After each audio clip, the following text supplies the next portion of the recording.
matutupad ang layunin ng Diyos.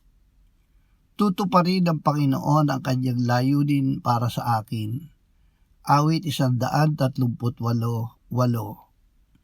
Nalalaman ko ang aking mga panukala para sa inyo, sabi ng Panginoon.